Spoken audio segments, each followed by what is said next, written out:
और देखिए बात महाराष्ट्र की राजनीति की करेंगे, जिसमें एनडीए और इंडिया गठबंधन दोनों में ही सीट शेयरिंग पर पेच फंसता हुआ दिखाई दे रहा है। कोई बात बनती नहीं दिख रही है। बड़ी खबर यह है कि आज महाराष्ट्र में महाविकास अघाड़ी ने शरद पवार के आवास पर बैठक बुलाई है। देखना होगा कि आज एमवीए में सीट शेयरिंग पर फाइनल ऐलान होगा या फिर सस्पेंस बरकरार रहेगा।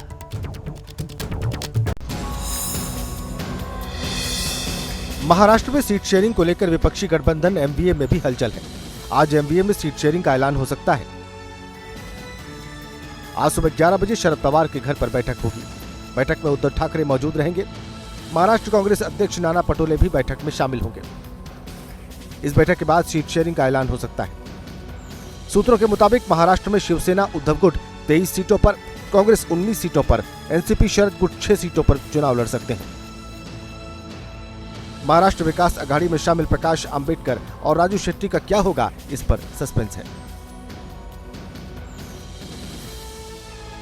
देखो 18 से 19 सीट पर कांग्रेस की तैयारी हम लोगों ने उसी तरह से साइजेबल और मेरिट के आधार पर हम लोगों ने डिसीजन लिया। हमारी मीटिंग है मुंबई में और उसमें हम डिक्लेयर भी करेंगे तीनों अलायंस मिलकर। शिवसेना और शरद पवार जी का भी हम लोगों ने उसमें हम लोगों की जो डिस्कशन हुआ था उसमें भी उनकी भी जगह है।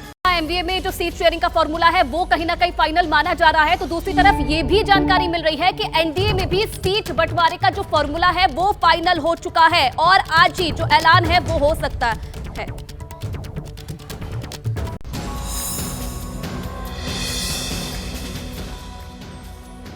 महाराष्ट्र में सीट शेयरिंग को लेकर एनडीए गठबंधन में मंथन का आखिरी दौर चल रहा है। आज सीट शेयरिंग पर चर्चा के लिए मुख्यमंत्री एकनाथ शिंदे ने पार्टी नेताओं की बैठक बुलाई है। सुबह 11 बजे एनएससीआई में बैठक होगी। बैठक में शिवसेना के सभी विधायक और सांसद शामिल होंगे। पार्टी के सभी पदाधिकारी भी बैठक में मौजूद रहेंगे। बैठक में सीएम शिंदे पार्टी नेताओं को सीट शेयरिंग की जानकारी देंगे। दूसरी तरफ आज ही सुबह 11 बजे राज ठाकरे ने भी अपनी पार्टी एमएनएस के नेताओं की बैठक बुलाई है। इस बैठक के बाद राज एनडीए में शामिल होने का ऐलान कर सकते हैं। महाराष्ट्र एनडीए में सीट शेयरिंग के संभावित फॉर्मूले के मुताबिक बीजेपी 32, शिवसेना 12, एनसीपी 4 सीटों पर चुनाव लड़ सकते हैं। राज ठाकरे एनडीए में आते हैं तो उन्हें दक्षिण मुंबई सीट दी जा सकती है। हालांकि राज ठाकरे को ये सीट किस पार्टी के कोटे से दी जाएगी, इस पर सस्पेंस है। शिवसेना नेता संजय राउत ने एक बार फिर से ऐसा बयान दिया है जिसकी चर्चा अब हर ओर होने लगी है। शिवसेना नेता संजय राउत ने प्रधानमंत्री पर टिप्पणी की है और उनके जन्मस्थल को लेकर इस बार विवादित बयान दिया है।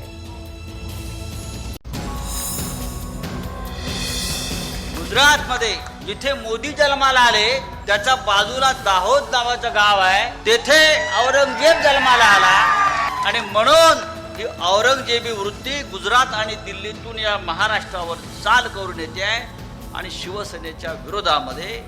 मौका था महाराष्ट्र के बुल्ढाना में एक जनसभा का, जहां से शिवसेना उद्धव गुट के नेता संजय राउत ने एक बार फिर पीएम मोदी पर विवादित बयान दिया है। राउत बोलते बोलते औरंगजेब तक पहुंच गए, जिसके बाद संजय राउत के बयान की कड़ी निंदा की जा रही है। श्रीमान उद्धव ठाकरे और राउत, महाराष्ट्र में आपकी एक भी सीट चुन के नहीं आ सकती। ये आपकी औकात, अपनी औकात देखकर तो टिप्पणी करे। ये कितनी गंदी बात है। देखो, इसका पूरा जो बदला है वोटर्स लेंगे और 4 जून को जब अपना डिक्लेरेशन हो जाएगा, मेरे ख्याल से नरेंद्र मोदी साहब ही ये देश के पंतप्रधान बनेंगे और 2/3 मेजोरिटी से बनेंगे। ये पहली बार नहीं है कि संजय राउत ने विवादित बयान दिया है। इससे पहले उन्होंने राम मंदिर के प्राण प्रतिष्ठा समारोह को बीजेपी का कार्यक्रम बताया था। दिल्ली शराब घोटाले मामले में अरविंद केजरीवाल को ईडी के सामने पेश होना है। इससे पहले उन्होंने ईडी के समन को हाईकोर्ट में चुनौती दी थी, लेकिन उन्हें कोई राहत नहीं मिली थी। और ऐसे में बड़ा सवाल यह है कि क्या आज अरविंद केजरीवाल ईडी के सामने पेश होंगे।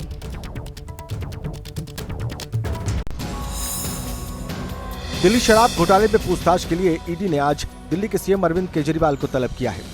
ईडी के समन के खिलाफ केजरीवाल ने दिल्ली हाई कोर्ट में याचिका लगाई थी, लेकिन केजरीवाल को कोर्ट से भी राहत नहीं मिली। केजरीवाल को कोर्ट से रिलीफ नहीं मिला। तो ये केजरीवाल खुद ईडी के समन को अवैध बताते थे और खुद ही कोर्ट गए कि आप कानून से बड़े नहीं हैं, आपको जांच एजेंसी का सामना भी करना पड़ेगा और जवाब भी देना पड़ेगा। ईडी अब केजरीवाल को 9 समन भेज चुकी है। ईडी की तरफ से केजरीवाल को पहला समन 2 नवंबर 2023 को, दूसरा समन 21 नवंबर 2023 को, तीसरा समन 3 जनवरी 2024 को, चौथा समन 18 जनवरी 2024 को, पांचवा समन 2 फरवरी 2024 को, छठा समन 19 फरवरी 2024 को, 7वां समन 26 फरवरी 2024 को, 8वां समन 4 मार्च 2024 को और 9वां समन 17 मार्च 2024 को भेजा है। अब सवाल ये है कि क्या आज केजरीवाल ईडी के सामने पेश होंगे? हर बार समन्स भेज रहा है। इन समन्स को चैलेंज करने के लिए, ये समन्स कानूनी है कि गैर कानूनी है, इस पे फैसला करने के लिए हम कानूनी प्रक्रिया का सम्मान करते हैं। जैसे ही घड़ी का काटा दोपहर 2:30 पे आए, बबीता जी का दिल सास बहू साजिश के लिए मचल जाए। और ये है इनकी बहू, पूरे दिन ऑफिस की टेंशन हो जाए गॉन जब ये करें अपना फेवरेट शो फ्री टाइम पे ऑन। इनकी तरह आप भी देखें अपना फेवरेट शो अपने टाइम पर और डाउनलोड कीजिए एबीपी लाइव ऐप अपने स्मार्ट टीवी पर।